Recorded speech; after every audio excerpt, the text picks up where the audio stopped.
Ջանում նաև իշխանության տեսակետներ այն մասին Ռուսաստանի ցնցող հայտարարությունների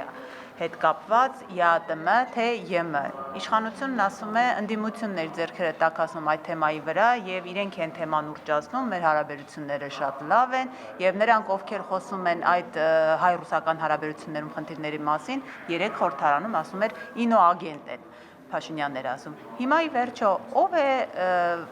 ԵԱՏՄ-ի հետ կապված խնդիրներ ստեղծել, ինչու է ընդդիմությանը մեղադրում Փաշինյանը, երբ Պուտինը նրա հետ հանդիպման, Փաշինյանի հետ հանդիպման էր խոսում վերջնագրերի լեզվով։ Գիտեք, նորից ունենք մի տրամաբանություն, որը կարծում եմ այս անգամ դժվար թե աշխատի, հերթական անգամ փորձ է անում այս իշխանությունը իր աթոռը պահելու համար, մանևրել, այսպես ասած, երբ որ պետքա դառնում են արևմտամետ, երբ որ պետքա դառնում են խիստ ռուսամետ, բայց խնդիրը իրենց մնում են նույնը, այնպես անեն, որ բոլոր դաշտերում համարվեն իրենք ամենալավագույնը եւ բոլորի կողմից ընդունվածը։ Բայց անցած ճանապարհ կա, չէ, կատարված գործողություններ կան, կոնկրետ քայլեր կան, որոնք հստակ ցույց են տալիս, որ անհամատեղելի են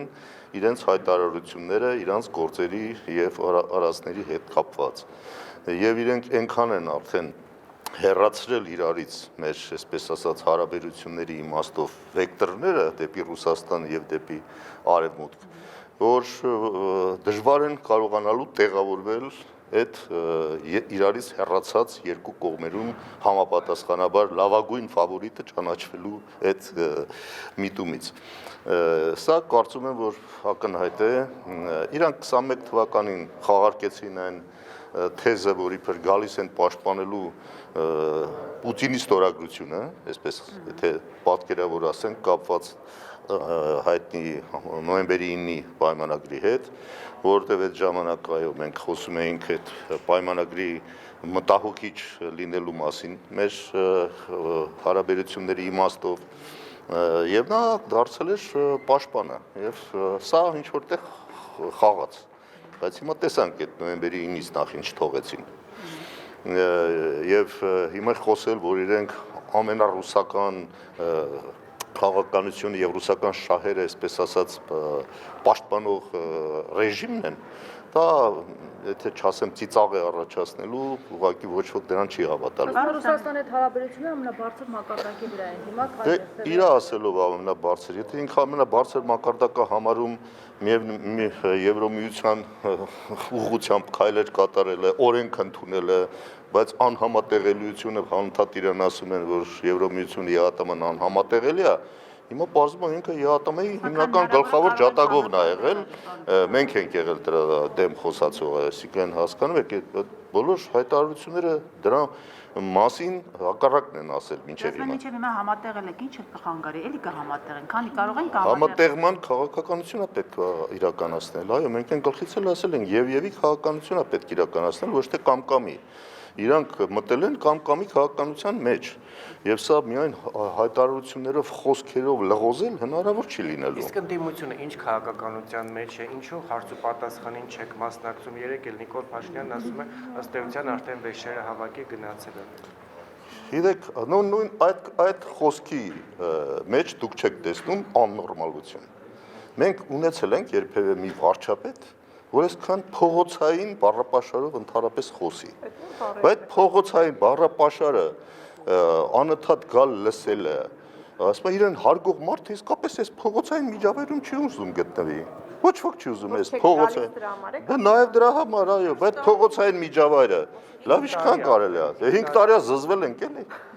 Զզվել ենք էլի, բարես փոդ Դե դնում ենք էլի, բա ինչ ենք անում։ Հեսա գնում ենք մանդատները վայր ենք դնում էլի։ Վեշերը հավաքելու տրամաբանության մեջ եք դրա համար չեք գալիս։ Բայց չանենք, ինչու՞ պետք է թողենք այս իշխանությունները տանենք կործանման այս երկիրը։ Պետք է առաջադրեն, բայց եթե չհաջողվի ընդդիմությանը նորից իշխանության գալ եւ Նիկոլ Փաշինյանը երկիրը կկործանվի, ազգային ժողովը բան եմ հարցնում, չեք թող հավարտեմ։ Նորից վերցնելու են մանդատները, ընդդիմադիրները գալու են նորից Նիկոլ Փաշինյանի ընդդիմություն, նորից 4 տարի հետո ասեն զզվեցինք։ Դե ժամանակը կգա ժամանակ խոսենք, ես հիմա դրա մասին չեմ կարող ասել, բայց իմ կարծիքով այդ առանձին հարց է։ Այդտեղ եթե այս իշխանությունները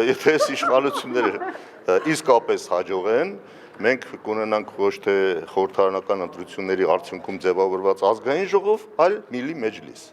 Հիմա այդ միլի մեջլիսում թող որոշեն, եթե իսկապես դառնում է այնպեսին, որ սա միլի մեջլիս է, աշխատել իմաստ ունի, թե չունի։ Սա կորոշեն ընտրություններից հետո։ Այսինքն գնանք կախվենք, հա, որպեսզի ընդհանրապես չափվենք, որ բոլորի բավարարենք։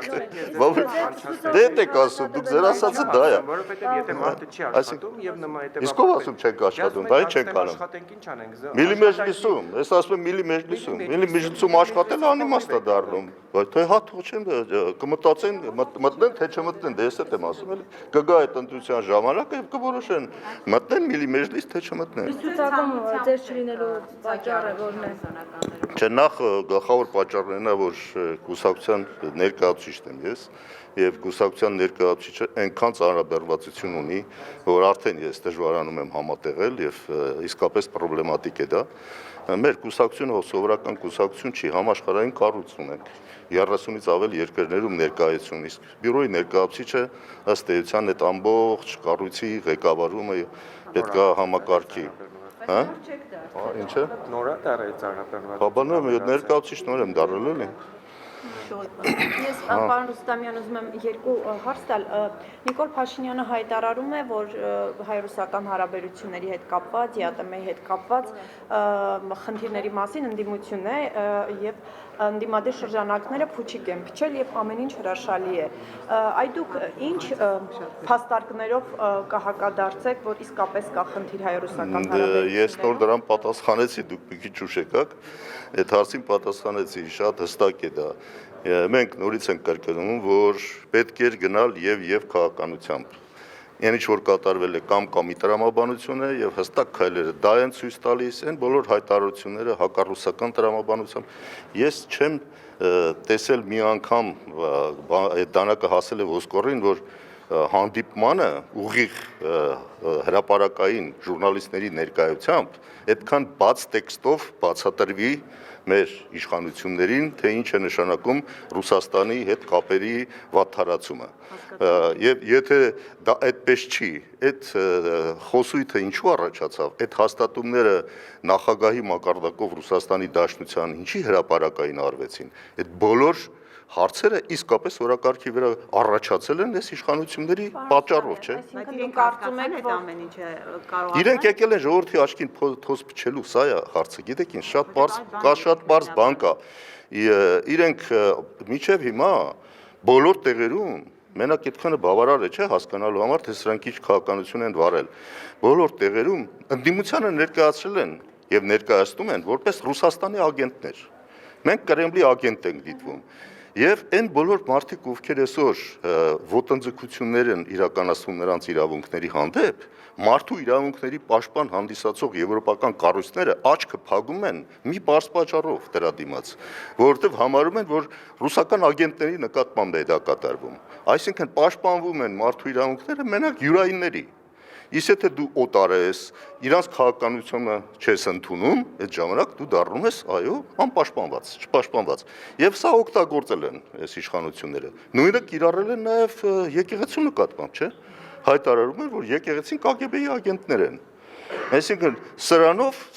այն բոլոր պրակտիկան, որ գոյություն ունի նույն Եվրոպայի խորհրդում, կրոնական կազմակերպությունների ինքնավարության եւ այլի հետ կապված նախադեպեր կան, ընդունված վճիռներ կան մարդու իրավունքների եվրոպական դատարանում։ Այդ նախադեպերն անգամ չեն կիրառվում Հայաստանի պարագային։ Ինչու՞, որովհետեւ նրանք թեթև ձեռքով սրանց համարվել է, որ սրանք Կրեմլի ագենտներ են։ Եվ նրանք էլ այսօր պատերազմի մեջ են Ռուսաստանի հետ։ Հասկանում եք, ասում պատերազմում ինչպես պատերազմում, ալագեղ կամ ալագեղ։ Հիմա իրանք էլ այդ պատերազմի տրամաբանությամբ ինչու՞ պիտի պաշտպանեն ինչ-որ մեկի մարդու իրավունքները, երբ որ այդ մարդը